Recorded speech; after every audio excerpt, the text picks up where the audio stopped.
That was what triggered my spiritual journey, because when he died 2 nights before, I woke up in the night and I was like pinned to my bed. I was trying to move my hands. And your arms were out wide like that as well? Yeah, but like pinned, and it was like a black angel was almost like in the corner of my bedroom, like huge, like 7-8 foot.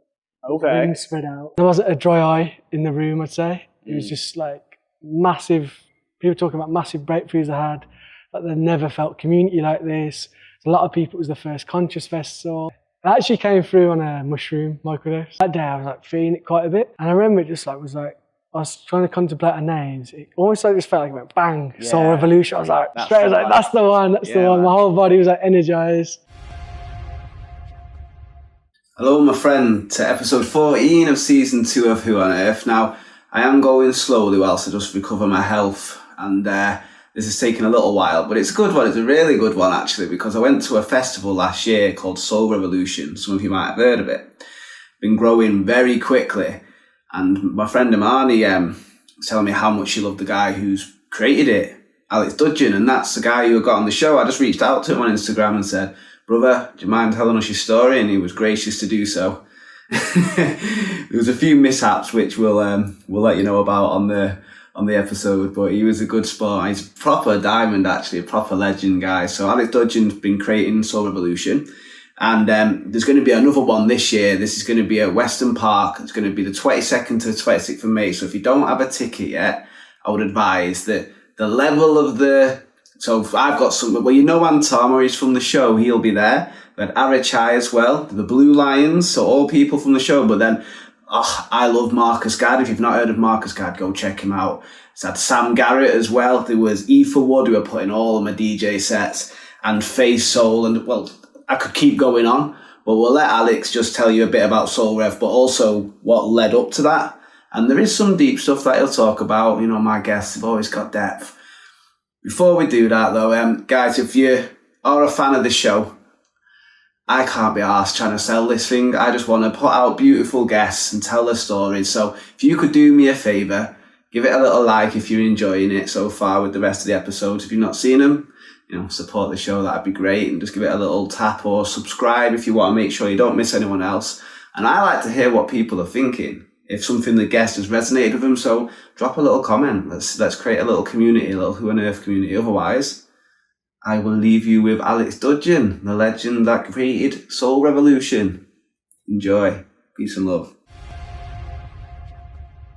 Well, this is a special one for me. For those who don't know, the last episode I did was before I went to the ancient forest in Galloway to go and be with myself. You're a meditation teacher, so you know how it is to actually be with yourself and convince other people to be with themselves. It's harder than you think. And full disclosure, that turned into a panic disorder, which I was telling you a bit off camera. Really difficult, like panic attacks for 12, 13 hours, recurring for 2 or 3 months, on and on and on and on, until I learned that panic is being scared of the fear. So be with it. So a little tip for you, if you're having a panic attack, dive into it. It's scared of you. But the reason I'm bringing it up is this is the first time I've actually recorded an episode since then. And you don't know sometimes how your life's going to look when it's that much in disrepair. And the fact that I'm even doing it now, I appreciate it. It means a lot for me. And the fact that it's a fellow meditation teacher. I've not actually had a meditation teacher on before. Oh, really? Yeah, so we'll get into that. But would you mind starting it by just maybe dropping the people in with a little meditation? Yeah, sure. Let's do it. Thank you, Alex. So get seated comfortably if you'd like to join us. Lower your gaze, close your eyes. I'm just going to keep it super simple. Noticing the sensation of the breath coming in and out of the nose.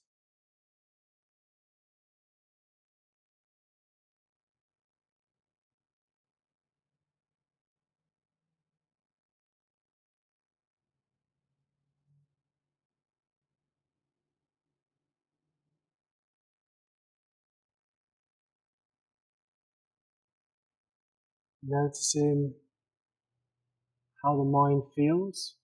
I'm simply just doing this.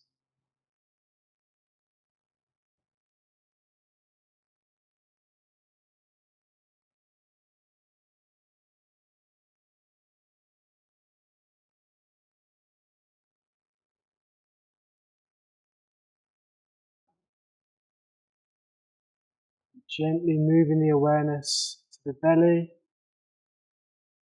And this time just noticing the belly rising and falling with the breath.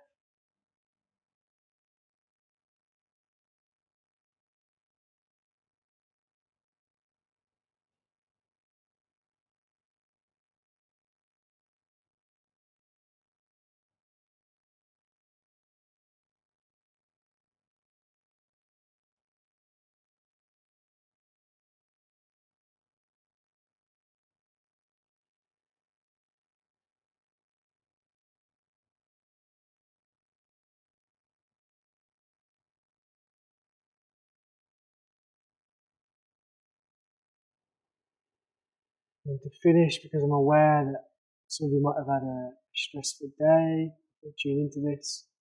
We'll do 3 deeper breaths and some nice long exhales just to really let go of what's been before and drop into this space, into this conversation.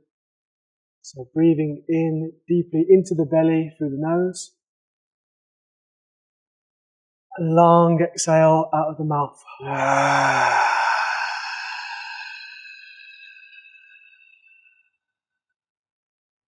In again through the nose. Big exhale out.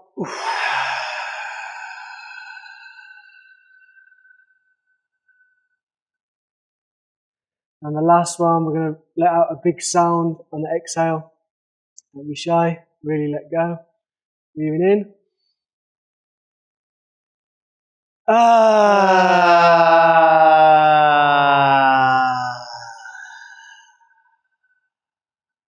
Giving a big smile, if you're feeling it.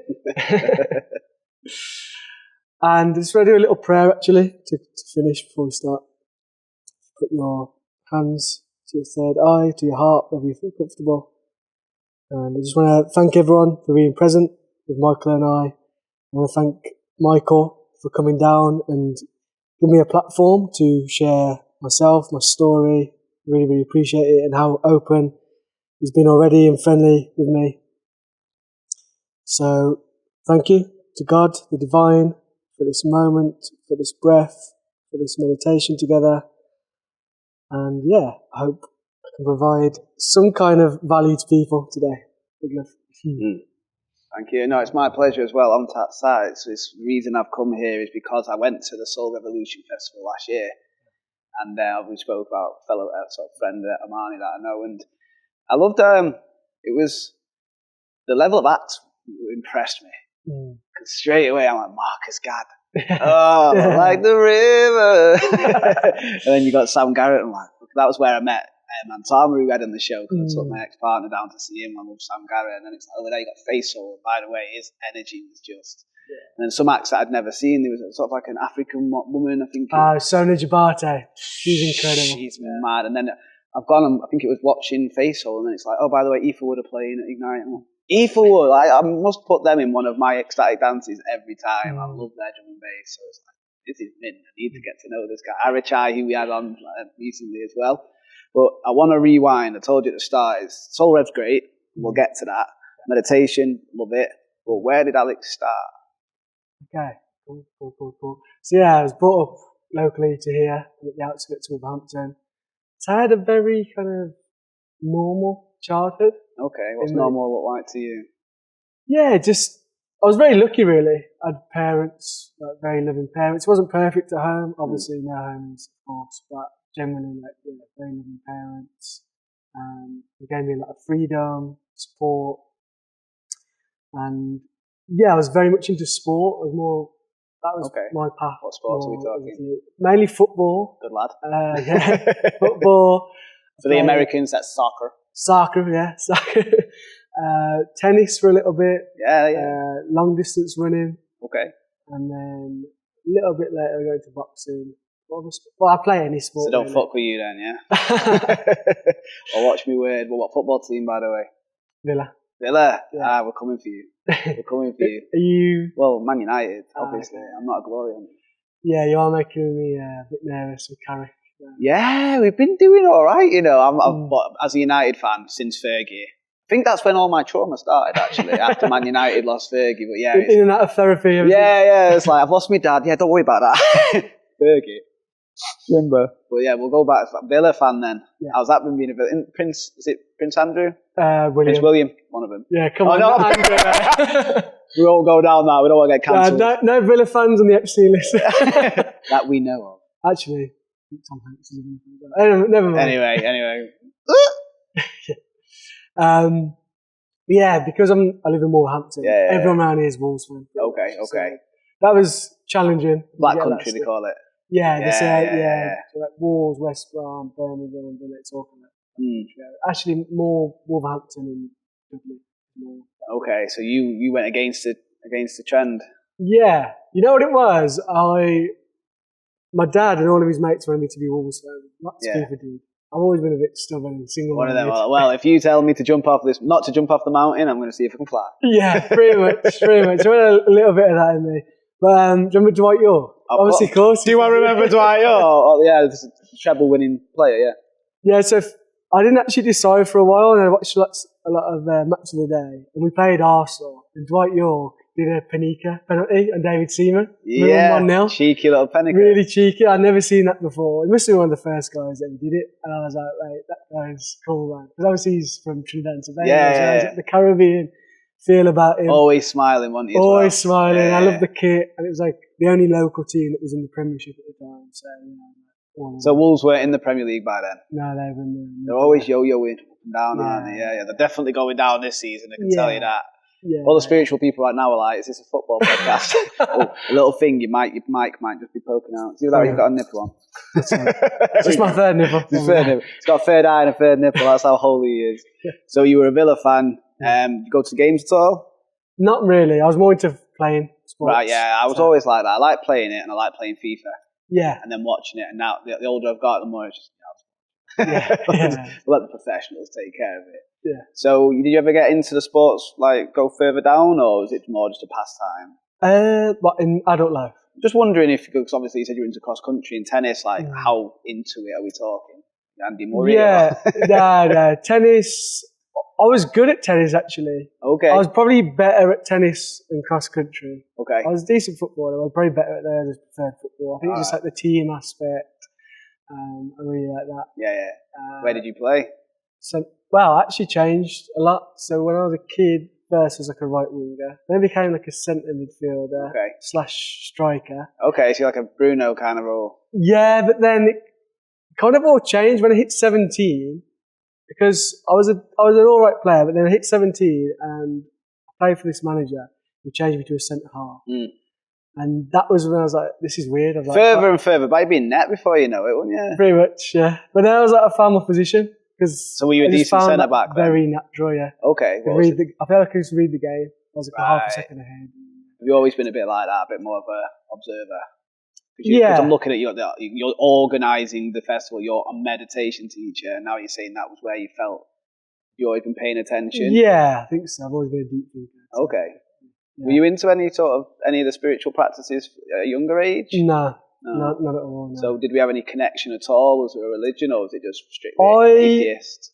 When I look back, I started to have some voices in my head when I was about 8. And it was like, it's funny. And the doctors got rid of them, did they? Yeah, luckily I never shared them with anyone. Because it only happened like 2 or 3 times. Well, go on then. That's interesting. What came up? It was saying like, when you're older, you're going to do big things. You need to be ready. So it was quite freaky. But I didn't know. Did it sound like you or something external? I don't really even know. It's hard to remember because I was a kid. Yeah. But I actually almost forgot about it for years. And I started to remember later on I was having those thoughts. But then once I hit like 14, 15, got massively into drinking. Right. So, and that was like my path for a good 10 years really. But obviously there's other stuff. It wasn't my whole life. Yeah, I was a Manchester party boy. I know that I've had enough to drink, let's just say. Warehouse projects? I was more at the underground stuff. I went to like the illegal raves. Yeah. And then just, I preferred a house party, than going to town. Have you been out in Manchester? Yeah. Yeah, for me, it was just walking, a lot of walking in the wet and rain, getting told by bouncers, you know, 10 lads can't come in, and then ending up usually we'd end up in the Canal Street, the Gay Village bit, just because they stayed open till like 5, 6, 7 in the morning. Yeah. But it grows, it gets a bit stale, doesn't it? Yeah. After a while. I mean, I was always a house party guy. I used to host a lot of house parties. So you've always been that kind of guy pulling the strings. So yeah. I think that was maybe the start of like me becoming an event organizer. Just hosting house parties. Like if my mum and dad were on holiday or away, like, right, everybody, boys, girls, piling. But they'd even let us, like, if we went drinking, we used to just have people staying. Like, my mum and dad were like super cool like that. Okay, you got any stories for us? Actually, there's one. It's kind of a story that never actually happened. But we booked Hannah once this summer. Do you know Hannah once, the DJ? I probably know her for her. Yeah, so my first ever rave was in Wolverhampton. And she was the DJ. She was like, not unknown, but like just a local DJ. Yeah. And incredible night. And then me and my mates were like, right, what if we book for a house party at mine?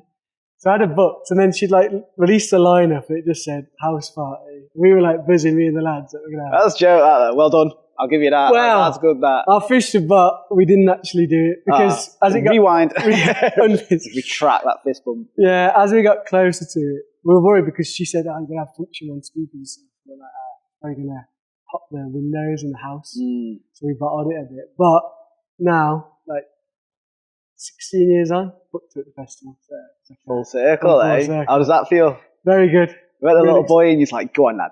It's kind of. It feels very synchronistic all around. Yeah. Because she started a spiritual path. Right, okay. So she's gone on the same sort of journey. Yeah.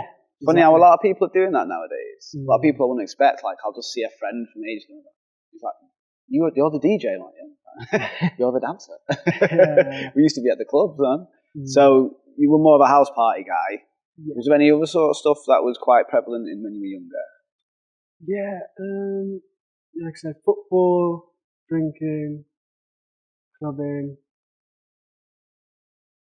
Yeah. Girls, if I'm honest. Which I don't feel comfortable talking about. It's okay. I used to just be obsessed with women. Yeah. Obsessed. But the thing that's changed now is I've realised that when you start being in a relationship with yourself, you're no longer trying to find a woman to fill a hole. Yeah. Do you know what I mean? Like, for me, I was always looking for... I didn't know I was doing that. But if there was something I wasn't comfortable with, I'd want them to... They'd be sort of like doing the hard work. And when they'll inevitably have a moment where they can't be perfect, they can't deliver that service. That sounds wrong. Wasn't that kind of thing. And I would then resent them because they're not taking away my pain like they would usually. So that was kind of... But then also there was just that randy lad sort of vibe where... Yeah. You know what young lads are like, innit? Yeah. My mate calls it young, dumb and full of cum. Young, dumb and full of cum. Which is horrendous, but it sums it up. It's pretty much what we were... me and me lads, like... It's weird now, like... You know, women have personalities and they have emotions, and you need to take care of them as if you take care of your mother. And it's like you just didn't think like that when you were younger. No. That's why I think when sometimes people are so hard on the youth, it's like, do you not remember how it was? You're programmed to be like that. Yeah. So the best thing we can do is say, like, look, this is what we were like. We already know why you're doing it. Let me show you a better way. Yeah. Let's treat them with a bit of respect. Definitely. Do you know what I mean? How would you like it if, say, you had a sister? Someone was trying to chirps her off. Yeah. Like, there's nothing wrong with having fun, but do it with respect. And that sort of comes from learning. 100%. Yeah, this path helps a lot. Isn't it? But I think, as well, it's the alcohol. Like, it definitely brings out the worst. What were you like when you were drunk? Yeah, I was all right. I was just all right one. Good. So I had a good time. Yeah, see, I wasn't. I was a bit wild. Wasn't really a fighter. Occasionally, you get in a fight, but yeah, I liked women. But I think for me, it was just about connection. Like, I've actually always had a lot of respect for women because my mum had a good relationship with my sister. But yeah, obviously the sexual side as well. Yeah, I mean, look, we're all human. Yeah. But, I mean, you can already say, like, you've got a sister, you've got a mum. Like, I've got a lovely relationship with my mum, so there has always been that. Like, I think an ex-partner said, if you want to know how a guy's going to be with you, look how he treats his mum. And that'll be how he treats you. To a certain degree. So, what were you doing for work then after this? At some point, you must have started trying to earn a few pennies. Yeah, Take the ladies out. I went to uni. Okay. I did business marketing. How was that? I didn't really feel I got anything from it. No. I actually say if there's any period in my life that I enjoyed least, I'd say my uni days. How come? I don't know. I just felt like it was a bit of a waste of time. I didn't really found myself. You know what I mean? It was just drinking. Were you like me, where it was like, oh, that'll do? Or did you actually have a passion for this business? Yeah, that's what I do. Yeah. I thought it was a safe option. It's probably jobs in business. Yeah, business is pretty safe. There's only lots of jobs. Did you enjoy the uni life? And I've always wanted to, a bit of creativity. Okay. Uni life, yeah, it was all right. The first year was just like very much drinking. Actually, the second year was when I really got into weed. So the first year was like a party, and the second year was kind of the complete opposite. I don't know what you're talking about. Smoking loads of weed all the time, barely left our house. That was a strange time because like people used to come round and smoke weed at our house. Yeah. And I didn't even know their name when they come round every week. It was that high, like. Yep. I know the vibe. It was just like, yeah, pass the crisps or something like that. What did you call it? I said, pass the crisps. The crisps? Crisps, sorry. Crisps. Is that what you call bud? Yeah, I was talking about the snack. Oh, shit, mate. I thought you were saying crap like you had some sort of Wolverhampton lingo. No, you mean actual crisps. Yeah. Munchies. Well munchies, known. Well known, the munchies. For me, I would end up, it was cereal for me. I'm just going to go make a bowl.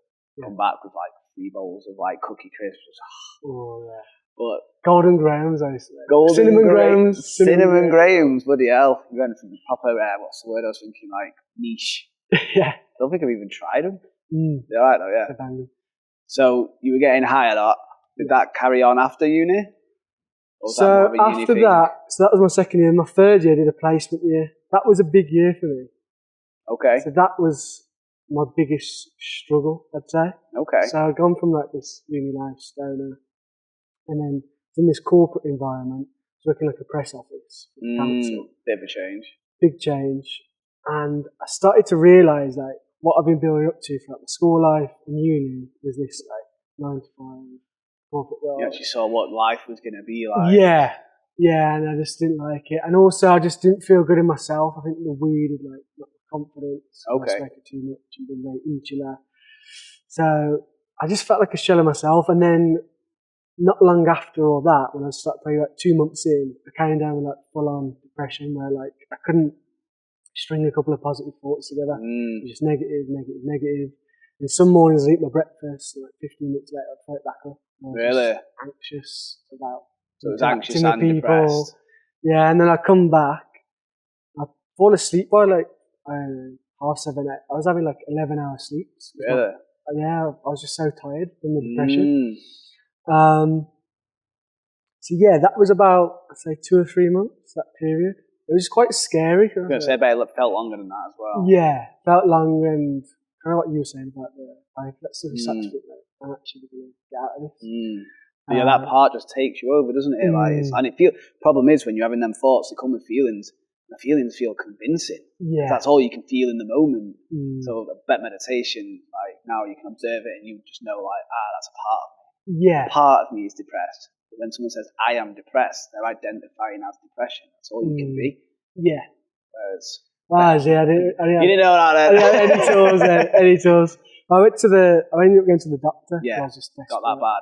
Yeah, and I was never very good at opening about my feelings to anyone. Okay. It wasn't really a massive thing that was done in the family. So I go to a doctor. So it's the first time I really opened up about it. And she was just like super cold. Slid over a flyer about antidepressants. One of them. It was kind of like on the way. And like when I was telling her about trouble with like weed addiction and stuff, you just tell she was like really judging me about it and was like looking down on me. But that was the best thing that happened to me. Because when I got back in my car and it sat the engine, I thought, fuck.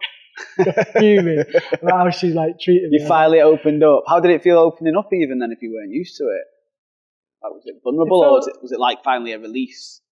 It felt good. It felt safe because it was a doctor, Yeah, which yeah, I thought was like a nice safe space. We didn't really turn out. She's like, yeah, just fucking go with that, you don't get it. Yeah, basically. But it built a fire in me because I was like, no, I'm not going to take the antidepressants. I'm going to get out of this myself. And then I really like broke down. I had to like break down all the areas of my life that actually get me down and slowly build out of it. And actually, like by that summer, like 6 months later, I was probably like one of the most confident I've ever been. Okay. I like flipped on its head because I was like, really focused on sorting my So mental you, state out. rather than just skipping over that, because like I said, who on earth's about who on earth you are, not just the pretty bits. You said you realised some of the things that were causing it. What were some of the insights that you had? I think, letting my kind of shyness take over. So I wasn't really being myself in the office. Right. So I just kind of like keep myself to myself. I didn't really talk or kind of borderline mute. Just go in my shower, do my work, get out of there. So just little things like that, starting to talk to people at work. And then it's funny, like I say, how much it flipped because 6 months later, I was probably like the loudest, biggest couch in the room. I was always like having fun and bantering people. And even like the top counsellors there that people were scared to have a laugh with, I was like laughing with them. And I think part of that was just because I kind of got to the point where I was like, I got fucking nothing to lose it. Yeah, who gives a fuck? Who gives a fuck? Because here's the thing, me and Echo, I don't know if you've met Echo, but she was on the show and we were saying there's two ways of looking at it. What will they think? Or, no, what is it? No one gives a shit, or no one gives a shit. And it's like, well, which one? Like, no one gives a shit, man. Like, seriously, they don't care. Yeah. They've got their own shit going on, haven't they? And if they do, so what? Yeah. Like 9 billion of us, you'll find another me. Yeah, that's it, 100%. There was that kind of mentality. That was actually when I started going to raves more. Okay. That helped. That helped a bit. Still drinking though, and that is this Still one. drinking. I used to like MDMA. So that was a big thing. I think that obviously it's not a sustainable long-term option, but that helped with my confidence because obviously you do. He's not condoning it, children. You have that euphoric feelings, Yeah. chatty. And it just got me out of this shell. Okay. Well, they do MDMA therapy. Yes. Where it's actually done, with reverence, with somebody who's professional, and that's because it does open you up. Yeah. It brings all those love chemicals, and everything's like, right, it's safe. Yeah. And when you feel safe, that's when you start. Like, hopefully, that's the sort of talent I have. Someone knows I'm being authentic, and I'm not here to judge, and they feel safer to open up. Yeah. That's what MDMA did. Yeah. No, definitely, it's powerful. I watched a documentary actually about that. Okay. It's called Maps. What they're doing in America, and they'll even do like ketamine, or they'll use psychedelics, where I'd say LSD or psilocybin, and then because all they're doing is shifting certain stuff. Because we're in default mode right now, we can't live on MDMA. Yeah. We weren't programmed to do that. It's not optimal, but it does help shift a few blocks we might have had here, and like you said, like the shyness. Oh, we'll just put that over there, and it is safe, right? Okay. Yeah. No, it's good. It's powerful. So that was the start of that. And then from there, because like I said, I didn't really feel like I fully fitted in that environment. And I didn't feel like I found myself fully. So then every penny I could, I was like so stingy with money that year because like I wanted to go travelling. So I saved up. I set to finish my last year of uni. And after that, literally as soon as I finished my last year of uni, I went out to Australia. Hey, whereabouts? Started off like Northern Territory, North Queensland, lived there for quite a while. Then we did all the East Coast, the camper van stuff, and then I settled in Melbourne. Okay. And then I did the year after, I did a whole year in Melbourne. That's cool. I lived in Gold Coast for a year. Okay, cool. Yeah, we did stuff off at the Gold Coast. It's like Byron Bay and all. It's like Dead Idyllic. Yeah. I wish I'd done what you did, where you went travelling across it. How was that?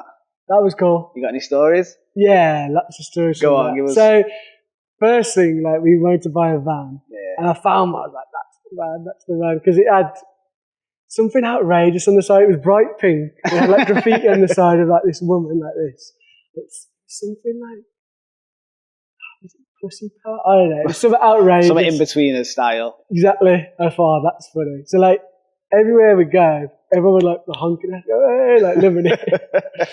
And they'll be like, you've grown so much, Alex. Still got a bit of that silliness. You got to have a little bit of it. Like Osho says, non-serious. Yeah. It's a game, innit? So you'd have like, there was 4 of us, so there'd be one driving, one on music, and two in the back. I was getting high on it. So it was 3 mates, was it then? Yeah. Oh, that's even better. Yeah. Boys. Good fun. Well, we got our van taken off us only after a few days. Because it's what it said on it. It wasn't registered. So Oh, the guy, right. someone had sold it, but it wasn't registered. He didn't tell me that. So it just literally dumped this van on the side of the road. Ah. And then we had to like find inventive ways to get Well, down the coast. probably made it. It did. Go on then, what were some of the inventive ways? It was just, there was like nothing that exciting. It was just like, there's this website where you can relocate a van for them. Okay. So it only costs like way less than to hire a van. They need to move certain vans around the country. So like when we went to go from Sydney to Melbourne, which is like a 10-hour drive, we got this massive 6-berth camper, all singing, dancing, kitchen. You're laughing. Yeah, and it was like cheap as chips. It was really, really good. Yeah, man. Did we have any learnings on the way? Well, that was one straight away. That was another bit of a drama because I crashed that into a tree. And luckily, the damage, the financial damage wasn't that bad, but I was literally having a panic attack because obviously, like, travelling, it's all like on a string-type budget, and I thought, this could wipe me out, and then I don't know what I'm going to do. Luckily, it wasn't as bad as I thought once we got there. The sweat has been wiped from the brow. You Yeah. can carry on. You said you ended up in Melbourne. Yeah. Melbourne. How was that? What were you doing? What was I doing now? But at the start, we just used to like pick up really random jobs, all sorts really. But yeah, I was still into the rave scene, so I was like doing a lot of MDMA. They've actually talked about this on the podcast. So I sell a bit of that, which was just fun. And people used to call me like, "Oh, you're the nicest drug dealer ever." I can imagine you. I'd be like, this guy's so cheerful. Yeah, because I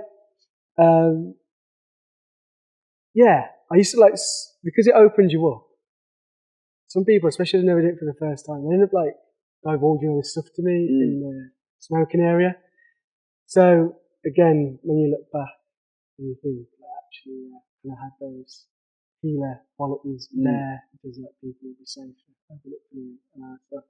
And like if I felt like someone would do too much of it, they can't Yeah, have any okay. more. So you weren't just about the pennies. Nah, it wasn't like that. I was like, I embodied the scene because I was always there. And there was a club called Revolver. It was called like a revolving door. Okay. Weekend. It was like open up on a Thursday night. It wouldn't close till like Monday morning. I didn't going hard. Yeah, no, I didn't do the whole thing. I just go for like one. See, I know I would have done. My superpower was getting very drunk, very drugged up, and then just continuing. I couldn't remember it. People would be like, "Oh, what did I do?" Some of the stories, man, fucking hell. It was about you. Go on. What else was going on? Yeah, so that, and then when I came back the next year, I had some corporate jobs. I did some sales. I did accounts, which I hated. Not an office guy. No, but I seem to have ended up there. Oh, yeah. I I mean, every time I've ended in an office, it just feels like torture. Yeah. I don't know if you've got that energy. I've got quite high energy, quite creative. Don't really like that monotony of the same thing. And I don't know about you, but I like to believe in what I'm doing. Yeah. So if I'm just selling something. Yeah. Like I've got a business now selling products. Oh, that was a point. I might have put them on the show. So there'll be an advert, guys. Ether Herbals. I've got some with me actually. If you want, we do where it's like a dream herb. You take it with mugwort, blue lotus flower, Bob and Sana. You take it before bed. They're like lucid, vivid dreams. I don't know if you do anything in the dream world at all. No. I'd like to. Yeah. Well, I've got some. Anyway, that wasn't meant to be a plug. There'll be an advert somewhere. Go on. What was I saying? You were talking about you're in Melbourne. You were finding that you were obviously you were in the revolver door, and then you had some office jobs you weren't really into. Yeah. I mean, that was just the way I could have been brought up. So I ended up in a lot of corporate jobs over the years. And like you say, it's more just the purpose isn't there. Like now, I'm doing marketing, but it's for Solrev, so it's like it's just natural. Yeah, you so easy to talk about it because I love it. Like I know how much benefit it has to people, etc. So well, Jesus was selling peace. You know what I mean? Muhammad was selling love. Buddha's selling relaxation. But that was it with MDMA in a way. It was almost like you're selling love because like people's hearts obviously open a lot, and people are dancing and they dance. So yeah, I know it's not holistic, but when how young were you? What's that? How young were you when you were doing that? I mean, we went to Australia when I was 23. A while ago. Yeah. We've learned a different way about doing it, but Exactly. the point is you had this sort of passion behind helping people just find who they really were and let go of all these inhibitions and actually, hey, human being, I'm a human being. What's going on with you? Exactly. What did we do after Melbourne? So yeah, then another very difficult part of my life came Okay. in. So yeah, I was loving life in Australia. I was actually kind of like considering moving out there because it's like that it was an outdoor lifestyle. Yeah, and they're all English speaking already. Yeah, so it's very easy that way. I love the sun. I love outdoor living, and yeah, it wasn't just partying. Like when I lived in North Queensland, that was probably the best place to do really because you had this beach, it was stunning. It's quite tropical up there. It was all sunny. There was loads of international like backpackers who lived in the town. We used to like organise football tournaments, like beach football tournaments. Yeah, man. Yeah. In the villa. Yeah.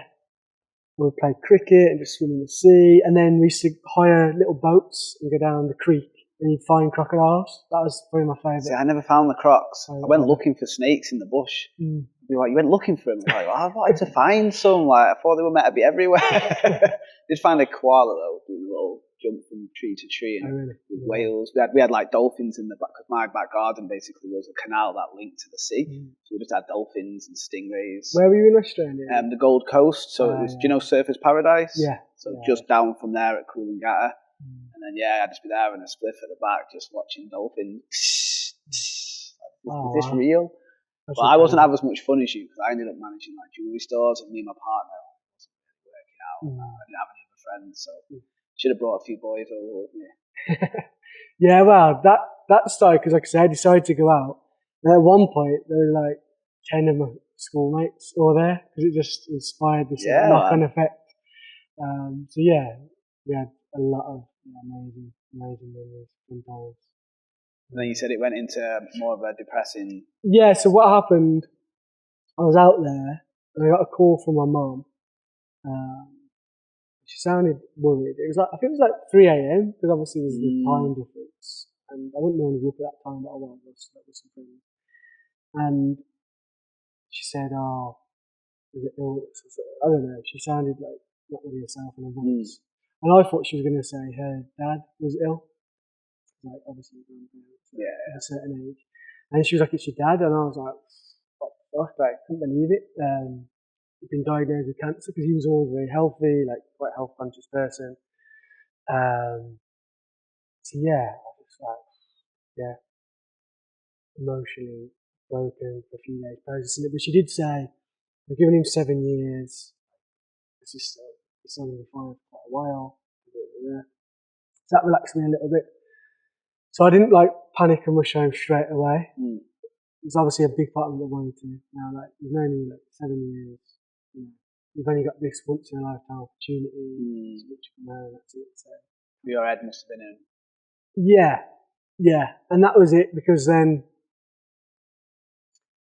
after when I moved down to Melbourne, and like I didn't really know why I was doing that at the time. But that was when I was like moving to the racing. And it was an escape. As much as I got some benefits from it and memories, etc. I think it was an escape.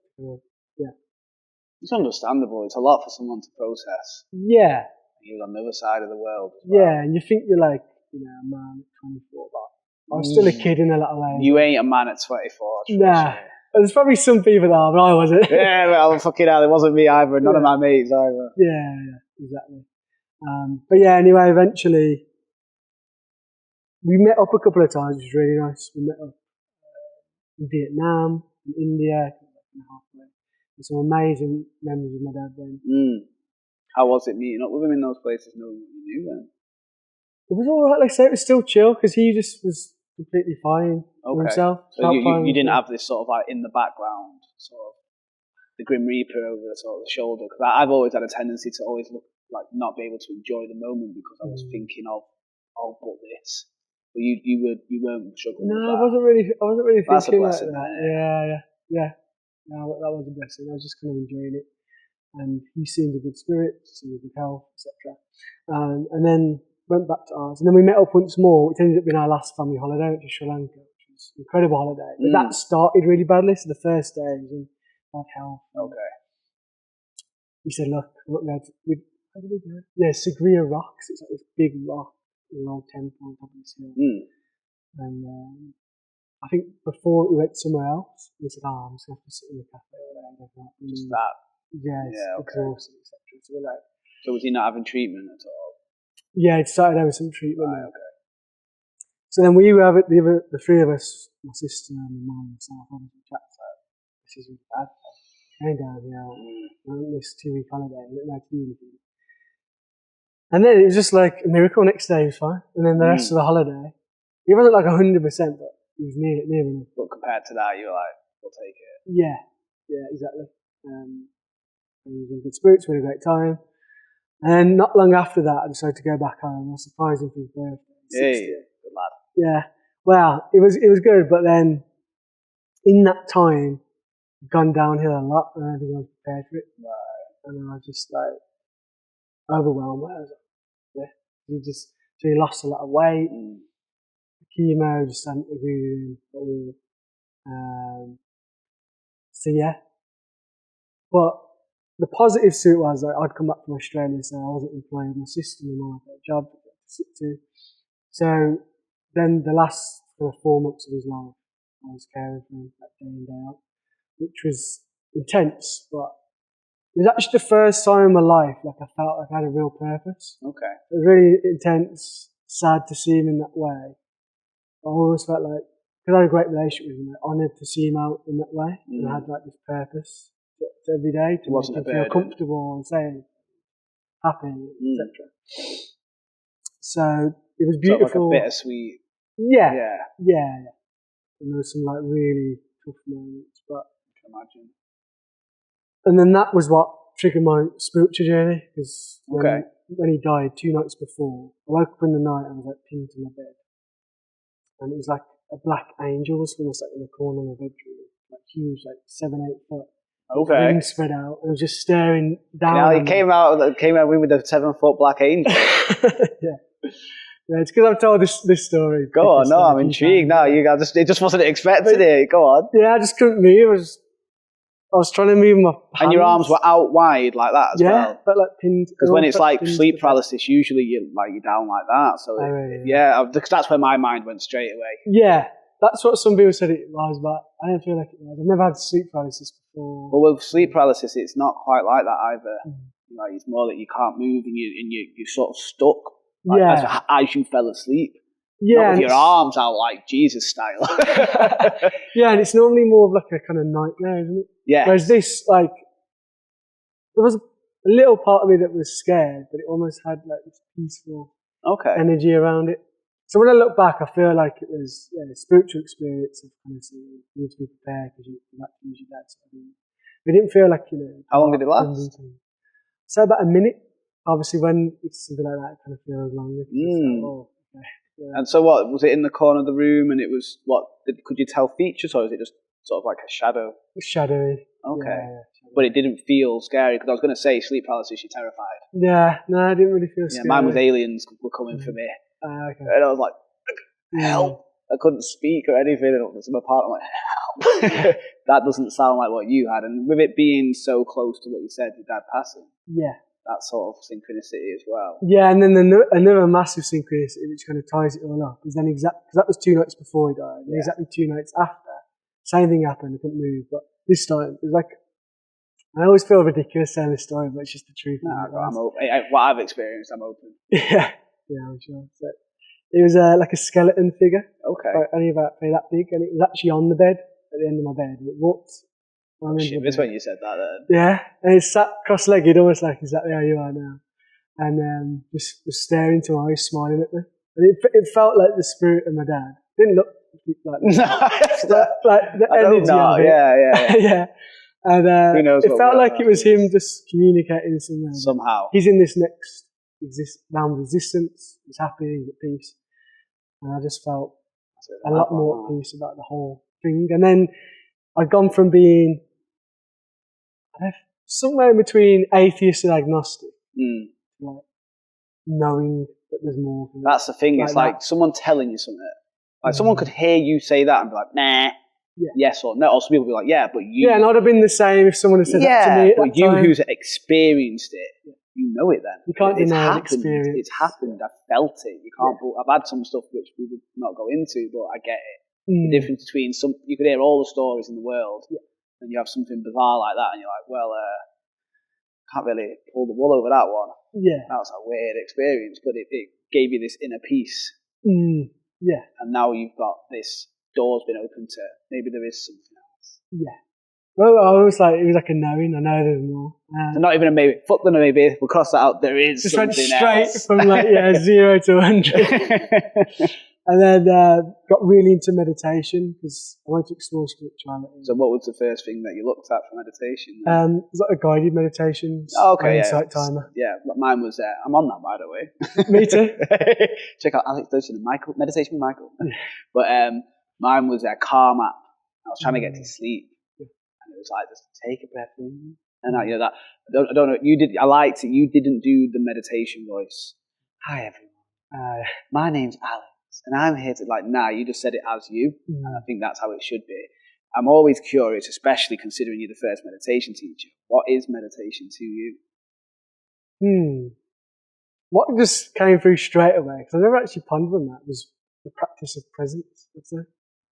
I would agree. I think meditation is actually not something you do, it's something you are.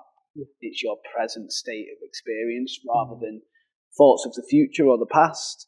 Rather than getting caught up in the identity. Because if I'd called you Bob instead of Alex, that's you. Yeah. Well, you can't be Bob, you can't be Alex. Like, if I chopped off that hand, you'd be no less you. Like, if I chopped my hair off, I'm no less me, so I can't be the body either. Career, whatever, I've changed career, I'm not that. Son, no, my dad also died, and so I'm not that. So what am I? I'm the presence. And that's why I think you don't feel your age. You're not. Your body is. But you're just in this eternal presence, this flavour of whatever is you, and that's where home is. And I think basically when you're meditating, you're being present, you're basically inviting all those parts of you that have been lost to come back home.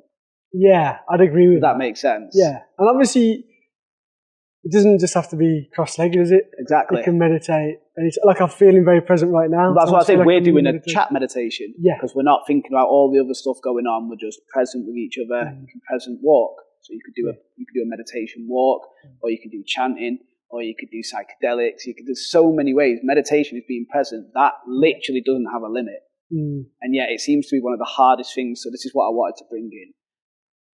Not selling, it's the wrong word, but convincing other people it's worth their time. They want the breath work. They want the spirit journeys. They want the ayahuascas. They want the music, dances. They want all this, even cacao or ceremony. But when you say, I teach meditation, I find that's a lot harder to get people to get really invested with. I 100%, so I was going to say, 100% agree. So before we get to your experience of trying to get people interested in being a meditation teacher, how were you like when you were getting interested? So when you being new to it yourself? Yeah, I just loved it straight away. Straight away I was then? like, wow, this is amazing. Got not addicted, but I was just doing it every morning. I was like my thing. I was like, right, I'm going to commit to this, go all in.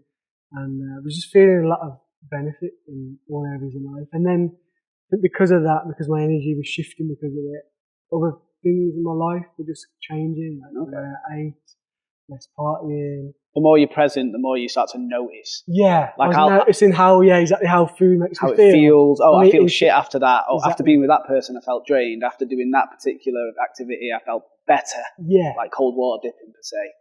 It makes you much more aware, doesn't it, of your mind, body, spirit. I find that's a double-edged sword. Because you're also more aware of the pain. Because anyone who wants to feel pleasure has to be open to the balancing factor of pain, the discomfort. If you want to feel elation, you have to understand depression. If you want to feel peaceful, you have to feel chaos. And I was saying, funny enough, in the last episode to Marjorie on Amazonic, Zen isn't you with birds tweeting, waterfalls, everything. No, Zen is you being in the fire, and you just smile back. Yeah. And how you must have had moments where you've come up against parts of yourself that you found uncomfortable. How was it when? Because you said benefits. What benefits were you finding from doing that? Some of it was just like really basic stuff. I think that's the beauty of meditation is the simplicity. It's too simple. Yeah, exactly. People. No, just be with it. No, just be with it. Yeah, exactly. And I think with what you were saying earlier, I think the reason a lot of people are turned off it is because of the way the world is, it's bright lights, colours, and the speed of it. People's nervous systems don't really match to it because it's just so different. Yeah. It's like you're suddenly like, no, still, gentle, soft, quiet. I think it's quite jolting for people. So like when you're having these big experiences like IL or Beckett or whatever it is, it's kind of like matching that nervous system. Yeah, I like the way that you put that. Yeah, it's keeping them on the same track. Yeah. It's like, oh, you're used to big lights and flashy stuff, and well, here's a spirit with black wings. Yeah. Here's a little skeleton man at the end of the bed. Yeah. But you're doing it sober. Yeah. Yeah, but that's it. And I do think there's a lot of value in all those things. Yeah. Like medicine. Well, being in the meditation thing helps you to actually go into those and get more benefits from them. Yeah. Yeah, and it helps you integrate after. And most people just go hopping. Be grounded with it as well. Because Yeah. I feel like that is a big issue I've noticed more and more in the space. Let's open up about that then. Well, I just feel like these things like mushrooms and ayahuasca's amazing, but like you are opening yourself up in a big way. Yeah. And then I feel like people who haven't got, grounding practice, even if it's just really basic stuff like some nature walks or meditation, I think it's incredible for that kind of thing. You can just start to ego is out of control, you start believing quite wild things about too the much nature all of at once, existence. isn't it? And that's just my perception, like they might be right with some of these things that we think. Well, what is the ego to you? Because the ego to me is just a construct from fragmentations of the past to help you navigate this 34 years that I've experienced, and it's attaching to those identities and beliefs. What is the ego to you when you being a meditation teacher? I just see it as kind of the individual self. Yeah. Okay. Maybe not self is a good word for that. With a small s. With a small s, exactly. So the big S is the presence. Yeah. And the small s is, in fact, I would say small s's. There's happy Michael, there's sad Michael, there's Sun Michael, there's Man United Michael, all these different characters. Everyone always thinks ego is just one thing. I go, I don't think you are just one thing. Yeah. Yeah, there's lots of sub-personalities. And then under that. Now it's a can of worms, mate. Yeah, I don't associate ego with necessarily being negative. Good. It's important to have an ego. Yeah. Don't walk in front of that car. It's a good part to have. Yeah, exactly. And I think as much as we're here to have a spiritual experience, we're also here to have a human experience. Yeah, good that you say that. Ego and Alex in this body. That wants to embrace the character. Experience. Exactly. Yeah. Embrace that character. But you're not Mario. Yeah. You say to marry the character. Yeah, too man. attached to it. Yeah. I mean, have you found there's parts of you going through these experiences that you pulled up where it was quite difficult to do? Or are you quite easy to let go of what you thought you were? Yeah. Yeah, I think generally quite good. There's been parts of me, it still comes up now, because I've started being a lot more active on my personal Instagram page, talking about spirituality, and there's still a part of me I saw you were doing a little thing where you were pretending to be different characters. That was in here, actually. It was I thought I recognised this place. We're in a little dome in there. If it's echoey, I do apologise, but it's in there, this cool dome called Little Earth, right? Yeah, so you starting to step out and do things that make you uncomfortable then. Yeah, well, I always do that anyway, but this is just like the next stage of it. But when I was a teenager, I would make comedy videos a lot. Okay. Videos. Like what? Just also, it's going to be like a song playing, or just random stuff, film ourselves having a pillow fight. Yeah. Really random stuff. Okay. Like stuff out in the street, like pretending to fight each other in the streets and people come over to break it up. Okay, just pissing about. Pranks. Yeah, man. Really daft stuff. But yeah, I wanted to kind of tap back into that playful side of myself in a slightly different way. I'm going to take a moment from the episode to just tell you about something that's really important to me. It's one of my main passions right now. So for starters, anyone who's seen Breaking Bad, I want you to imagine Walter White the chemist genius, but he went into the wellness centre. Well, that's Bobby the Forager, who is actually my genius, who brings us not only Agua de Florida spray. Oh, it's so nice as well. Oh, struggling with the bottle. There we go. If you could smell it, you'd know why I like it. And then also the Dream Healer. Now, the Dream Healer, if anyone's interested in the dream world, we do it for 8 hours a day, if you're lucky.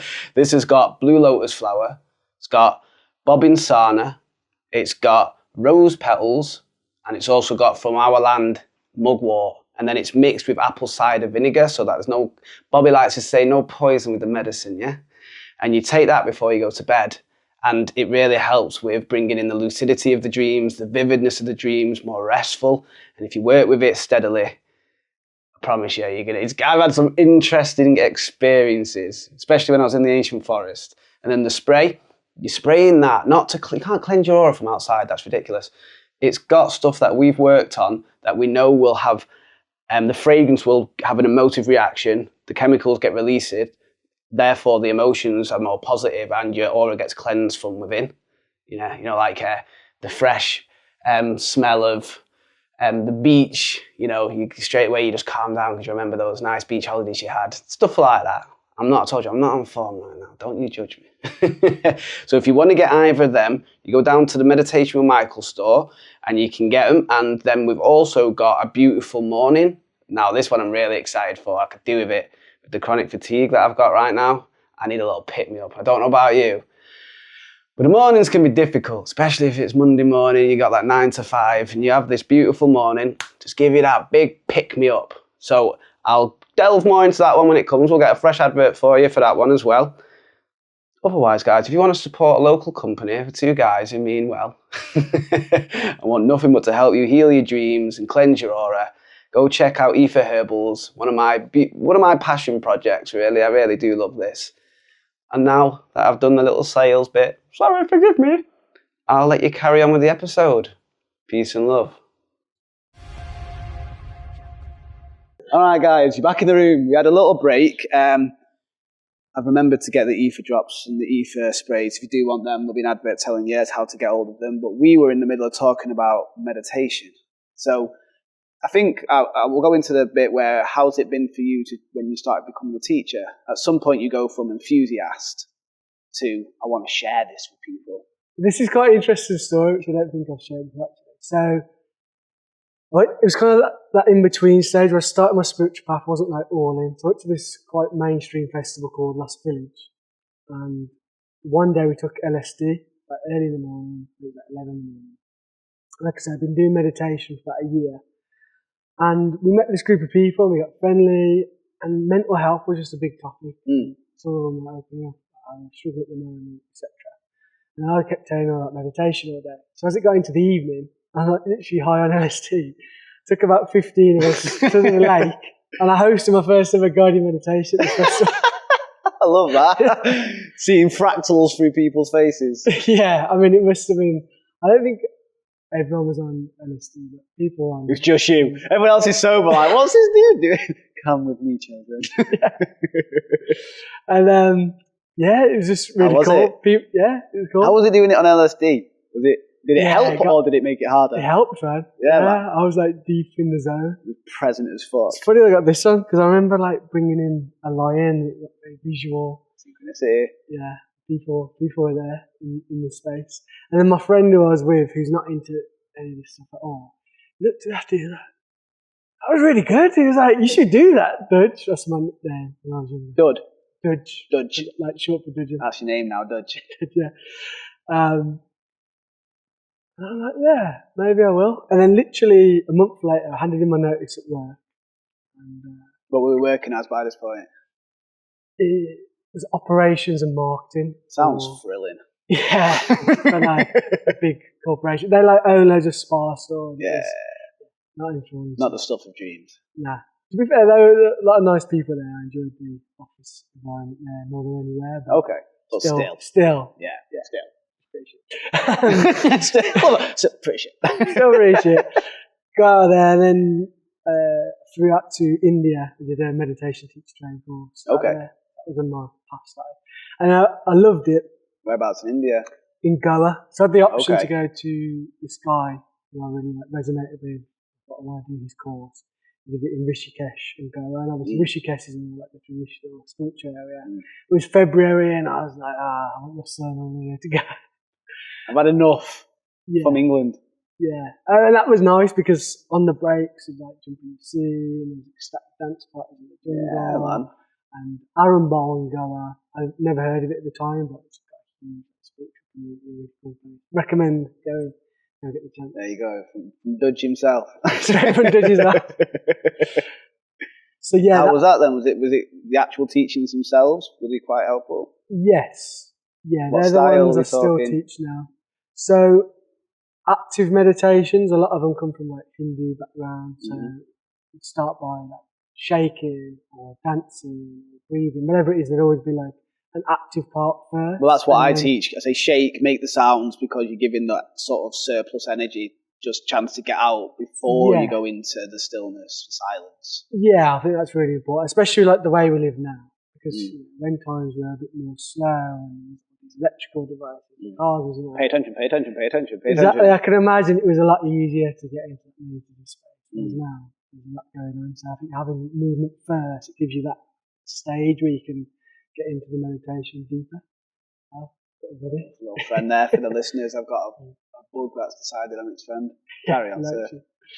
So yeah, that I'd never. I don't think I'd ever even danced sober. Or the first thing. Weird, right? When you first do it. Yeah. Really weird. When you redo it, because when you were a kid, you definitely did it. Yeah, exactly. So I've been probably 15, 20 years, whatever, since I danced sober. And he brought us into the room. He didn't even introduce himself or say hello. He just started playing music as we walked into the room. He was like, right, close your eyes and dance. It was like, must have been about an hour we had us dancing. But it was only after about 10 minutes that she felt quite relaxed and got into it and flowing. So yeah, love that. And I remember we did like a graduation thing and we went to the beach. I remember looking at this here. I was like, fucking hell, I have to go back to Wolverhampton now and try and teach this. Like, everyone's going to be laughing at me and I'm having all this vulnerability stuff coming up. Imposter syndrome. Yeah, imposter. They're going to think like I'm trying to be a guru. No one's going to want to do Spiritual this. footboy. I've had them all, mate. Exactly. All the imposter personalities are coming out. I agree. At first, I was leaving, but you have to you've got to start somewhere. Yeah. You know what I mean? And the way I had it, mate, was, I'm not a guru, not a master. I'm not going to claim to be. But I know more than the average person, and I know it's helped me. So I'll just share that. And it's just snowballed since then. Yeah. No, same. I'm like very relaxed now most of the time. Maybe a little bit nervous it's a new environment, but generally it's chilled. I remember like the first one I did like a full meditation day retreat. Like 10, 12 people. I was so nervous. Like, I got up early in the morning, went for a run because I was trying to get all my nerves out. And like all the class was there, and I had to go like sit on the toilet. I was like, okay, breathe. I was so nervous. What was it I was going to teach? Use it myself. Exactly. Oh, yeah. It's like anything in life, isn't it? Like, it's always going to be nerve wracking the first time. Again. So it should be. If you're doing something and you're not even bothered, what's the point? Yeah. But that was it. My heart was really into it. I wanted them to have a good experience. And like, I was so passionate about meditation. Like, the last thing I want to do is like give it a bad impression. Ruin it for everyone else, yeah. Exactly. So they think, oh, this is naff. I completely understand. It's one of them where like, it's ridiculous to claim responsibility for other people's experience, but it's hard for the ego to not make it about them in that moment. It's like, I want them to think I'm amazing. Yeah, well, that's it. Like, did you see God? Yeah, and you did it. Yeah, I did it, which I was proud of because I've never liked public speaking. I've always been like naturally quite shy. So just having like 10 people staring at you, 10, 12 people staring at you expectingly, you know, they're there to get to it from you. How were you afterwards? Yeah, buzzing. Yeah. So I always used to end my day retreats with like dancing. Really? So everyone would be on a massive high. So. You know, I'm a DJ. I'm always about bringing the dancing. Like, yeah. Music meditation, dance meditation, movement meditation. It's all being present, isn't it? Yeah, 100%. It was interesting seeing not just my own journey, but other people's journeys who came in very shy themselves. And then when I asked them to start dancing, they didn't want to do it. I always have to like give them a nudge and like, come on, move this part. Close your eyes, man. Close your eyes. Yeah. And then by the end of it, they were like arms in the air and Yeah. getting people to come in the middle of the room and lead a dance. Yeah, Like, you want to copy that person. I'm glad to hear that you bring in the full. That's not what I meant. Fun element. We get there in the end. I do, Both really. The full fun element, because I feel like some people get put off by the serious nature of it. They see monks sitting in stillness for years, just sacrificing every element that they once enjoyed, and it's like that's the extreme version, and that's good for them. But like you just said, I can have people dancing. I can have people actually discovering, oh, there's versions of me I forgot that I could be, or I didn't even know when I discovered this new. I like doing this or what have you. Yeah, that's it. I think don't underestimate those experiences, because like there's a woman that came, for example, and we did the shaking, which led into a dance, and then we did the sharing after. She was crying her eyes out. She was like in her 50s, and I haven't danced sober since I was a child. And that meant so much to me. I was like, I could actually feel my body, because obviously when you're drunk, you're not really like you're not embodied at all, mate. No, you're the opposite. Yeah. You're trying not to feel nervous. You're trying to get rid of all those uncomfortable feelings. Yeah. You think you're being more yourself, you're not. It's like, be more yourself and drive, then go on. And like, there's always that part of you as well, because you're in a club, whatever, there's always at least that small part of yourself that's like trying not to. You're trying to either look cool, trying to look sexy, trying to be funny, doing the Manx skank and all that, gun trying not fingers. to dance very so too feminine, whatever it is. Yeah, exactly, And like in those spaces, it's just so liberating. Yeah, well, that's why I do it, man. That's why I do it. It's why I like to give people, like, you think, oh, he's just a DJ. Nah. I'll do an event and that's great, but when it's an ecstatic dance, the people are being brought to use movement as medicine to discover what was trapped and express it, be present with it. That's how we can make this a movement. Yeah. It's hard to make sitting with your shit 24/7 in a cave, or I don't know why I'm trying to make it sound horrible, but do you know what I mean? Like, if that's the image they've got, it's like, oh, we've got to try and not have thoughts. That's a big thing that puts people off. Like, oh, I tried it, I couldn't do it. That's it as well. Like, how are you just going to turn your brain off like that? Yeah. On the first there you go as well. I mean, even now I can't do that. Well, to me, your mind is racing because it's trying to figure something out. Why would it try and figure something out? Because they don't think you're safe. So all you've got to do is show yourself you're safe. How do you do that? You parent yourself. And to me, presence, meditation, is the father element. It holds and contains the moment. And that then means that love, the feminine quality of existence, can come in and soothe those parts of yourself. You just parented yourself there. But first comes presence. You need the container of the masculine energy to then allow that soft, loving energy to go to all the little kids that didn't receive it. Yeah. I'm reading a book right now that actually says we'll give up food and water and everything else for love. Because as a baby, we are fucking incapable of taking care of ourselves. Can't even lift our own head up, mate. So no wonder we need that care and that love from the parents. But being adult is learning to do it for yourself. Yeah. And that's where I think meditation, holding space for yourself, means you can do it for others. So it's no shot. You've done it for yourself, now I want to do it for others. Yeah, 100%. And that the first year I took up meditation, there was so much healing. So how old were you, by the way? So my dad died when I was 25. I'm 34 now. Okay. Okay, so you've been doing it for a while. Yeah. Sorry, carry on. I was trying to get a bit of a... Yeah, I'm like that. I like to know timeline. So yeah, like sometimes I just sat there and it's been like piles of tears because things have been coming up and I've been like noticing things like myself. Obviously, you still have little bits of that here and there now, but nothing like that first year. Because it's just kind of like turning life on its head. I don't even know what healing was, or don't really have any attunement with my emotions, so I started delving into it through meditation. So it's just a powerful tool. Like, it's so accessible, it's free, anyone can do it, no matter what your background is. You don't need to depend on anyone else, you just got to turn it for yourself. There's so many huge benefits to meditation. There's no limit to where it can be. You can be in a prison cell. Yeah. Do a prison meditation. Coming soon. Get all the boys together. Yeah, everyone. Oh. I watched a really good documentary, actually. It wasn't meditation, but Kind of like family constellations. Yeah. I actually got a guy that reminds me of the Wild Tribe Festival. Not Wild Tribe, but Into the Wild one. He did family constellations. It's weird. I'm not going to hijack it, but yeah, it's deep, isn't it? I was one of the people in it, and I became someone's dad, and it was like, what the fuck? I told you, I'm quite like, you've got to prove it to me. No, dog loves me. But it's weird, like it absolutely takes you over. Yeah. So go on, you tell me. Did you kind of like channel the somehow personality? Yeah. Which is, trust me, when you hear me saying that, like I hear it. No, I can vouch because I was the same. I was skeptical. Yeah. And I came in, and same as you, the first one I had to play a dad. He was quite abusive, and it was really weird. Like felt like you become it, don't you? Yeah. And you've just got to stand aside. Yeah. And I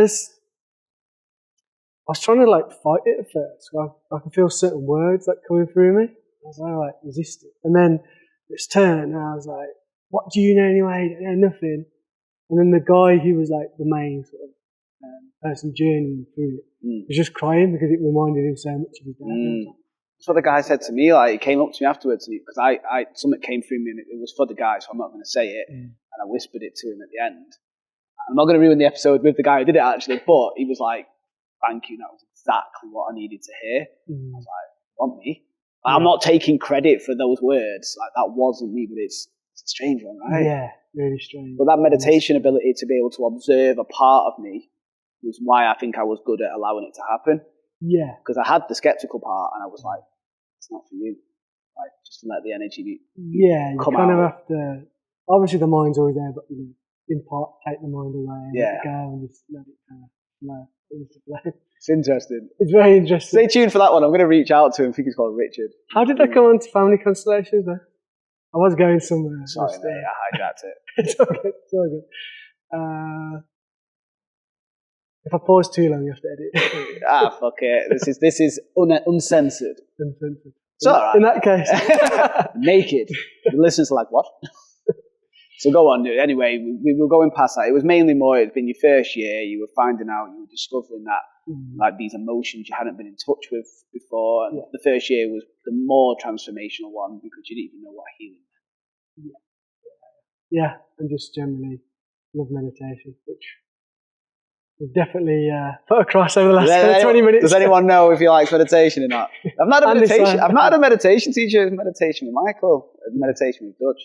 So we've done that. You started teaching. Are you working alongside teaching and holding retreats? So yeah, I started just teaching meditation for a little bit. Realised that like just that alone didn't really live up. So I ended up back in the corporate world. Luckily, touch wood for the final time. I went back to the corporate world for about 9 months. And I was just teaching that on the side. And I started. That's how long a baby takes. Yeah, that was it. Never thought of it like that. And at the same time, I started to organise my first events. Okay. First into events. Go on then. Started off actually not holistic events per se. It was veganism. I was a passionate vegan at the time, which I'm not even vegan. Oh, now I'm eating everything. At the time, that was my thing, as well as the meditation. So a friend of mine and myself organised that. Okay, how did that go? Funny actually, so really well. The first event, we just charged like £2 on the door, kept it really cheap.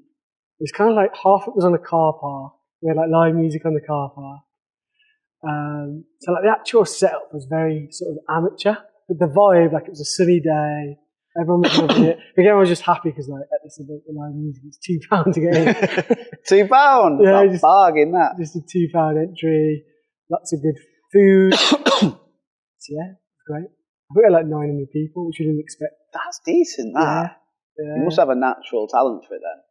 Well, social media was like easier then, like organic. So if you put an event on Facebook events, this was 2019, it would just blow up and you could reach thousands of people like that. I can't stand social media, mate. It's like, I just don't like me. Please come to my stuff. It's just like, but whereas back in the day it was easier, was it? Yeah, it was not easy. We noticed that that's become a thing where you've had to start working with the algorithms and learning how to play with it better. A little bit, yeah. I don't mind with Soul Evolution because it's more just collaborating with other people. Yeah, that's like giving them a platform. Yeah, like this person's great, or just trying to get creative.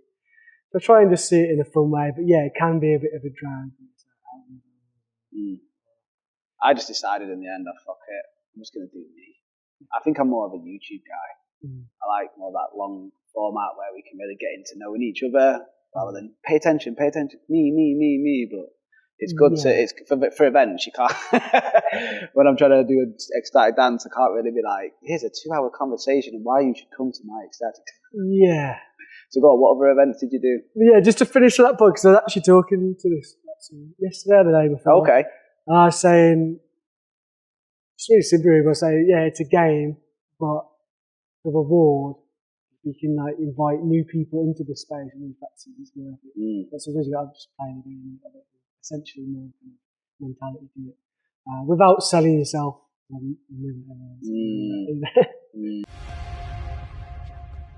Okay.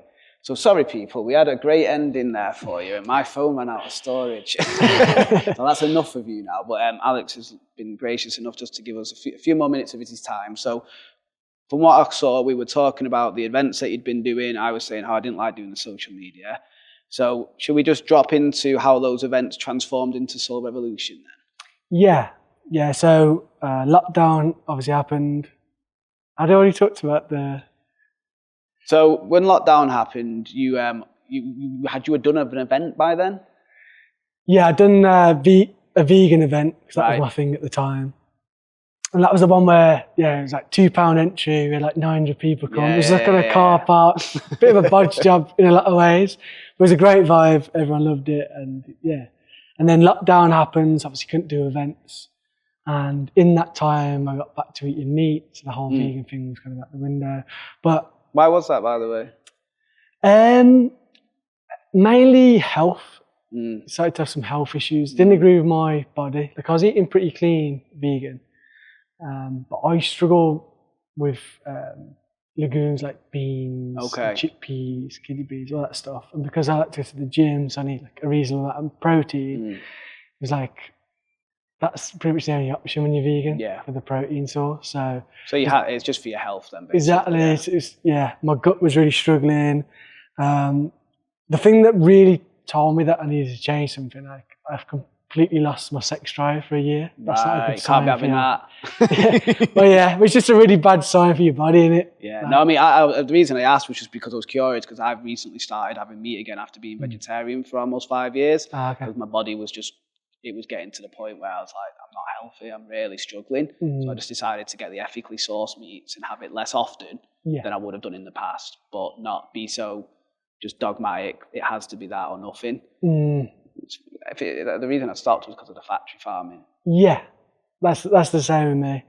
I try and eat as ethically sourced meat as I can. Not always, to be honest. I'd like to be better, 100%. Yeah, we can always get better, can't we? We can always get better, yeah. But that's what led me into veganism originally. I still feel that there needs to be a massive change in that. Because factory farming, it's evil, man. It's horrible. And so, obviously, just because I'm mindful of time, it's my fault, guys. Hands up, hands up. But you were doing the events. You said you got furloughed for the last one, and that was a good thing. Yeah, furlough was great. Forced me to go on my own path. And I really focused in, and I actually feel really grateful when I reflect on it now. It's been 6 years. I haven't been in these office jobs, working for other people, which was soul destroying for me a lot of the time. That's why I needed a soul revolution. So I needed my own soul revolution, which was just being brave and going for things. And So how did that start then? So come out of lockdown. And I've been on a spiritual, holistic path for about 5 years, but I didn't really know that many people in the space. And obviously, I think out of lockdown, a lot of people are really craving community, especially people who had spiritual shifts or shifts about the way they think the world works, because it can be very isolating if you don't know people on a similar path. People think you've lost the plot and you're a dickhead or whatever it is. Oh, mate, I told you, people, I was talking stuff and they're like, fucking hell, shut up, mate. I had to leave friends groups because it's not that I weren't friends with them. It was just that we just weren't very nourishing about the stuff that mattered to my core beliefs. And it was like, it's tough though, right? Yeah, that's it. It is. It's challenging. I had all that, and then thought, well, it'd be great to give people in the local area access to these tools in like a fun way that's accessible for anyone to just come along and check it out. So we kept ticket prices really low. It was a local thing, a lot of local practitioners. I met so many amazing people at that first event in 2022. Still do the festival with me now. And yeah, it's just great to get everyone together.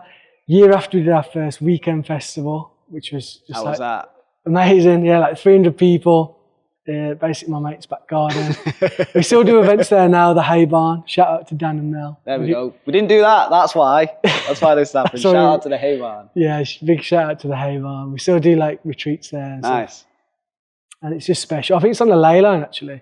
The land special, the barn itself. At the end of the weekend, because I still at that point wasn't sure it was what I wanted to do long term, festivals.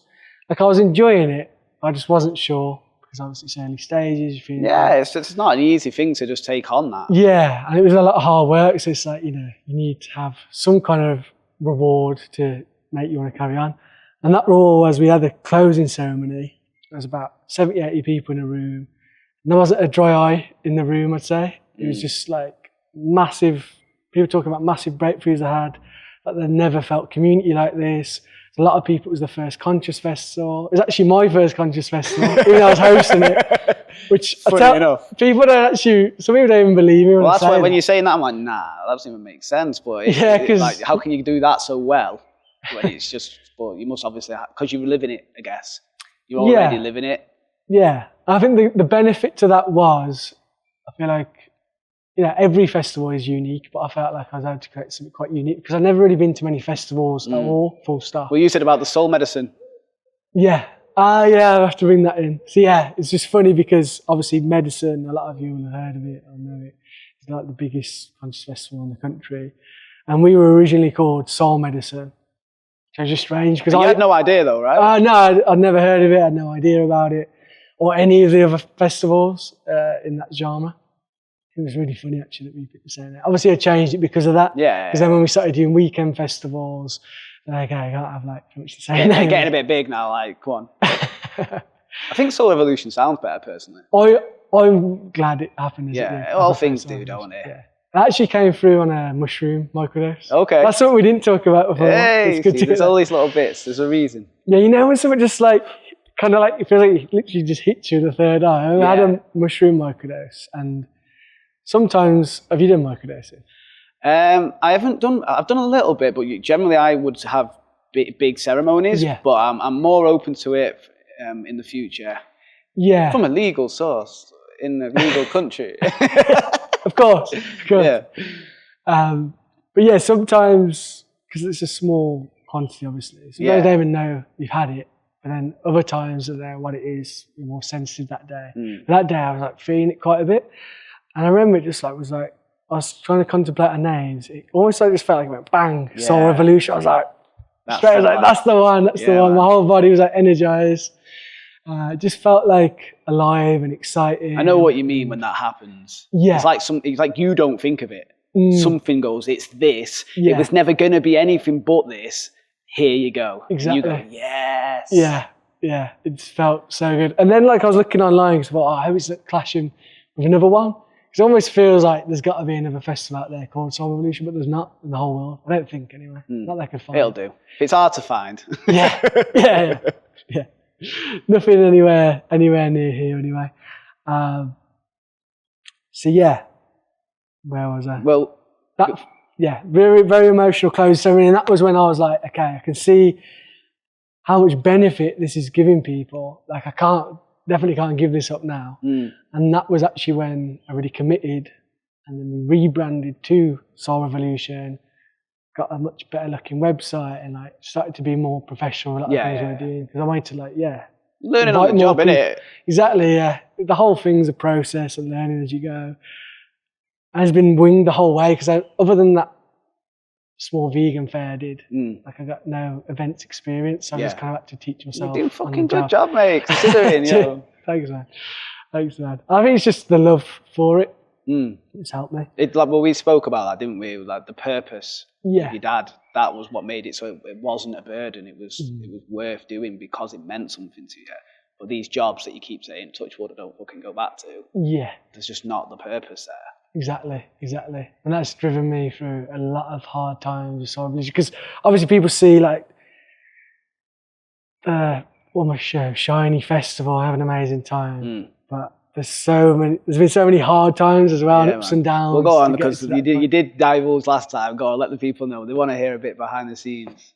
It was just full on because we jumped. Then we went from 300 to about 1,000 people. It still felt intimate, cozy, nice, and then it felt like we were a proper festival. Thereafter, it was like 3,000. For those who were listening, you did finger quotes. 3,000 people are coming, and we got Sam Garrett. So we go get a professional sound team, up level everything, like the decor bit, actually make it look nice and everything's going to function. But we still weren't quite there. Like we didn't have a big enough management team, didn't have quite enough volunteers. So there's so much pressure on our management team. We were having to do everything, like up first thing in the morning. Honestly, like that festival, probably was having 4 or 5 hours sleep a night for the 3 or 4 weeks in the build up to it, during it, because like you were saying, you're a bit of a perfectionist of what you do. You like to get things right. Just want to get it right. I was like that because it felt like pressure because so many you could tell though. There were little things. I know you said about the shower and the first. Showers. And that was me. You could smell on the first day. But it's like I think that's more endearing. Like that somebody would still be able to do such a good job. Yeah, there was this and that, but altogether, those sleepless nights, all leading up to it, being there, involved and caring. And you said to me in the first ending, which I'm sorry, I'm not going to keep saying sorry now. These things happen. What was what was the word that would come to you? For me, it was family. It wasn't just, because for me, like, I've got 2 half brothers I don't even speak to. We've got the same blood. You would call them family. I'll do finger quotes for those as well. But when I was at that festival, I'm either with my chosen family already, like the people I've gone with, but then I've got people that I still see now I never would have met if you hadn't have put it on. Then you throw on top of it, you've got Sam Garrett, you've got Face Soul leading into Etherwood, you've got Marcus Gad. I'm just like, fucking hell. You got Arichai, you got that on the show, you got the Blue Lions who we had on the show, and it's like, yeah, man. Yeah, man. I think we were lucky. You were asking me about the different festivals that I'd been to, and none were better or whatever in different ways. But like, so the Philosophy Festival was a bit more bougie, there was more drinking there. Yeah. They thought they knew stuff because they're all philosophizing, which I do love that side of thing, being up in the mind. But where that was up in the mind, yours was more being in the heart. It felt like you were more feeling. Okay. And then you had that community, which I think is one of the main things we're missing in society. We've been torn apart from the brothers and sisters that we share the world with, made everyone seem like they're the enemy. They're what's wrong, let's attack them. No, they're what's wrong. No, it's the rich people. No, it's the poor people. No, it's the foreign. No, it's the women. No, it's the gays. It's like we're all just the same being playing out different characters. And if we just connect with each other and you give, like you said, if you can, try and do the full experience of the festival. Yeah, if you can't, come for the Saturday. Yeah. But it takes you that day to shake off the fucking life that you've been living to actually then drop in and you're like, then you get to know people. Yeah, and you can connect to it's people. Very grounded pace that you created, I felt. Yeah, that's the word you probably hear most when people talk about the festival and they compare it with others. They say, yeah, it's got that very grounded feel. And I think a big part of that is like, my meditation background, which feels great for grounding, and B, like being brought up in this area because people are very salt of the earth, Wolverhampton, we don't take ourselves too seriously. And it is just quite like a down-to-earth, grounded place. It's obviously got its faults, and it's not never been the prettiest place, and it gets a bit of... I'm from Manchester, I can't say anything. But I do have a lot of love for the area, and I think that kind of vibration, as well as obviously all the spiritual journey I've had together, and the team, obviously, and the people you bring in, it all co-creates the energy. Yeah, so. It spills into it. So if you want to know who Alex Dudgon is, come down to Soul Revolution. When is it? 22nd to the 26th of May. Yeah, man. And can you maybe give people an idea of some of the new guests, can we? We've got the lineups. Yeah, lineups actually been released. So who's some of the main people? We'll have Arichai again. Arichai will be there again. So people know that from the show. And Tama. And Tama again. Well, the Huni Kuin. Did you Huni Kuin come in. So you've seen Akawa, but it's not. This is people from the same tribe, but not Akawa, Huni Kuin. And then do you have Blue Lions again? Blue Lions, Yawanawa. Who's some of the new And then the big headliners we've got Hannah Wants, we talked about earlier. He's like a big mainstream DJ. Does like the big stages at Glastonbury. House parties. It's really cool to have that's just going to be, like when we release that, all the comments of people like, oh, I used to go to raves back in the day and see Hannah. Like this is going to be, you know, back to the future. Is that the right thing now? Back to the past. Back to the past. Yeah. Past is in the throwback. We've been talking for a long time. Yeah. Who else have we got? Brain power's really low. Got a guy called Satsang coming over from America. Oh, Satsang's so good. He's insane. Like he's one that a lot of people haven't heard of. Oh no, I know him. He's bloody good. Yeah, he's really cool. Face Soul again. Kurawaka, who musically. Nokamana. Yeah, they're the ones I'm looking forward to most. Musically alone, like I love their music. Yeah, man. They got loads of good music. And then Ljubljana, who's like someone who's just blown up massive over the last year. She's got a very unique vibe. Plays the kora, which is a traditional African instrument. So she's really cool as well. And yeah, just loads. Check out. But it's not just that. There's like workshops. There's different the stalls, the food, mate, at these conscious festivals.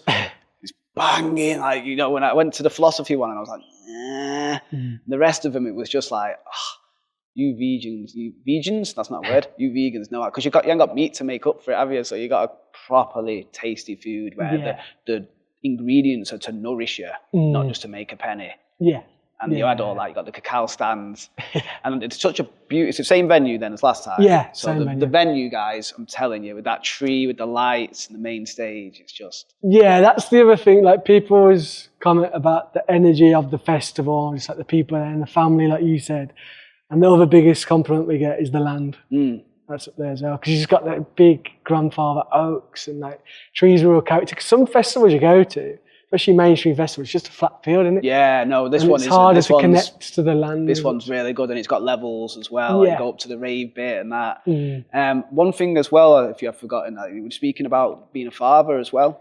Yeah. And I don't want to miss that. That is important to you. So one of the questions I remember asking you was, what have you found out about yourself? Yeah, a lot. It's hard to put it down to certain things. I was saying, like, it's hard. Find it really hard to word how much being a dad means to me. Like, it's taught me everything. I don't know why. There seems to be a bit of a blockage there, but yes, it gives you a lot of purpose.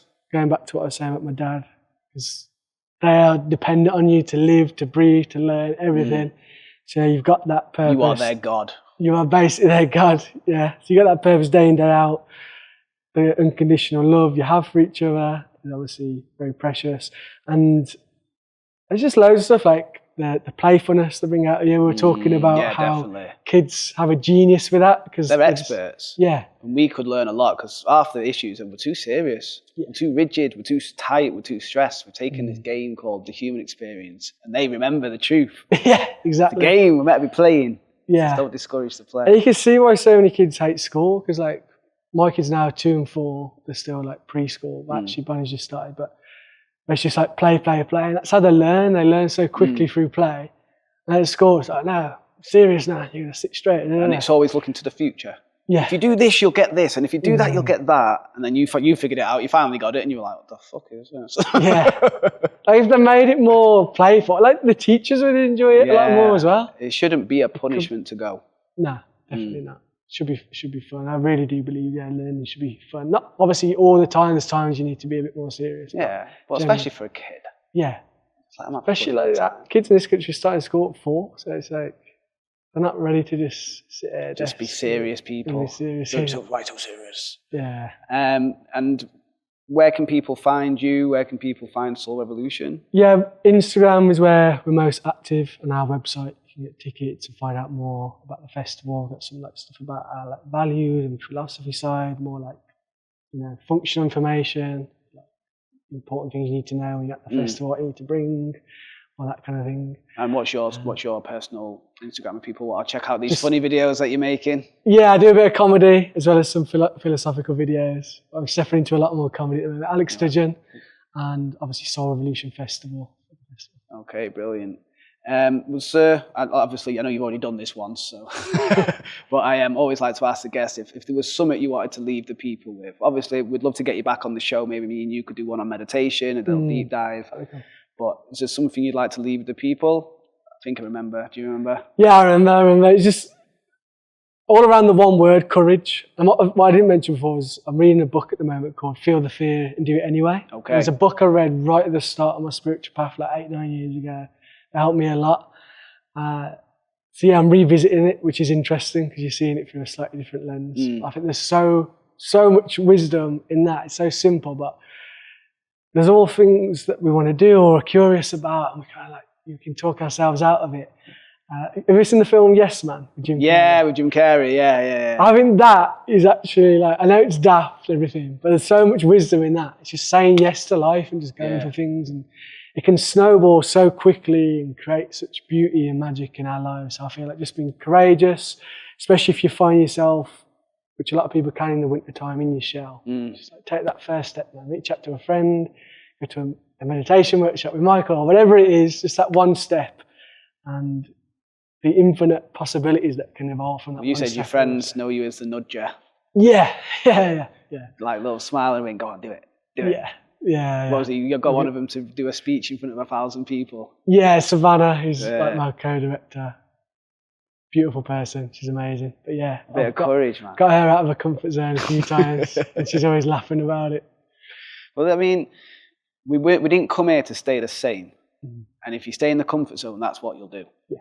And yeah, it will feel familiar, but then water that doesn't move becomes stagnant. Yeah. And that's why we're meant to keep moving with the flow. And it's just getting more skillful at surfing that wave, I guess, isn't it? Yeah. Sometimes we fucking, right, get back on the surfboard. And sometimes we're just, there we go. I did promise, I don't know if it was in this cut, but I did promise a poem at the end. Yes. This is my audition for Soul Revolution, people. So if you want to just follow Alex, I'll put the links in the description. Soul Revolution, I know I loved it last time. I'd love to be there this time. And if you can't even make it for the whole festival, go for at least a day. Just get a taste of that family, that grounded vibe that he brings. The acts alone should get you there. But otherwise, guys, if you're not driving or operating heavy vehicle, I don't mind doing this poem every moment of my day, man. I love it. It's called The Enlightened Ladybird. So if you just want to take a few deep breaths, we'll drop in. We'll go on meditation with Michael on you now. So let's just take a breath in and just let go of any heaviness we might be holding. Anything we've been pushing away, I invite you to bring it closer, in through the nose.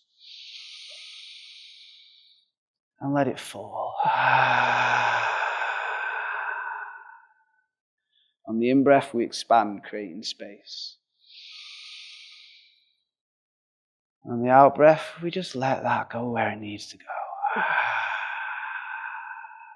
Let the front door and the back door to the mind remain open. Let your thoughts come, they're friendly, don't worry, but just also let them go. Let the emotions come, let them go. Sensations, the outside world might be loud, it's okay. You just keep coming back to that in-breath through the nose, out-breath through the nose. And we'll give you a nice little poem. This one's called The Enlightened Ladybird. So there once was a little ladybird that was enlightened by just one powerful word. A whisper from the ancestors had been impressed upon her, and so little ladybug sighed with relief, without a shrug, rested upon her leaf. For the truth of it all had been remembered upon this fresh morning of September. The powerful word that had helped her to finally see, relaxing the little ladybird, was the word be. She stretched with a smile across her face, accepting she was meant to be here, right now, in this exact place. And she no longer needed to be scared of it all, running all the time. And you know what, for good reason. She was incredibly small. No. She could be in this moment without any more fear. Brothers and sisters, all we can do is be. If we truly want to see those waters clear. For to be is to accept that we're always free. And that's what an enlightened little ladybird has just reminded me. She. Do appreciate you staying till the end. And to you, I mean, just so you know as well, I didn't say this in the last one, I actually was meant to come for Tuesday.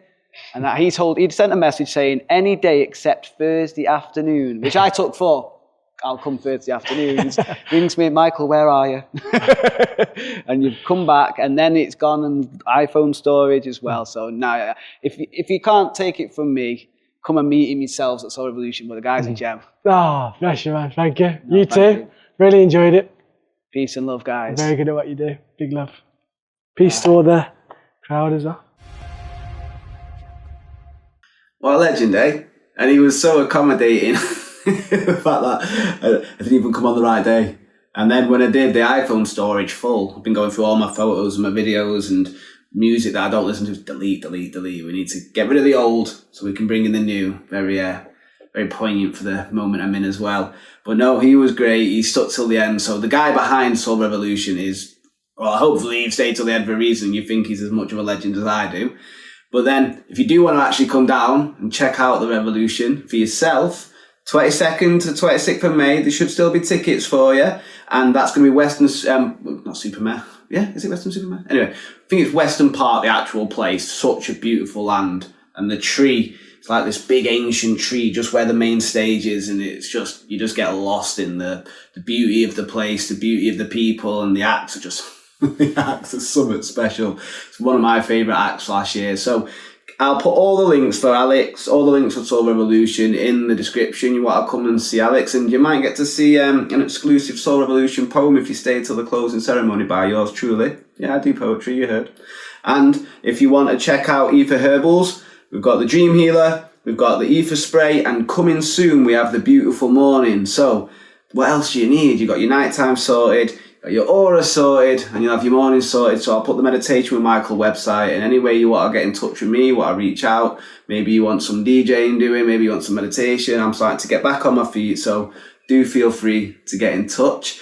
Now, the next episode is one that's coming straight from the archive. I did this last year, and then everything started going a bit south for me, the health, and we won't go into that right now. Maybe I will release that at some point, but it's not what this podcast is about. It's about other people. So I did one with, do you remember Leo Oppenheim from season 1? Well, I thought we had such a beautiful conversation. Let's do it again.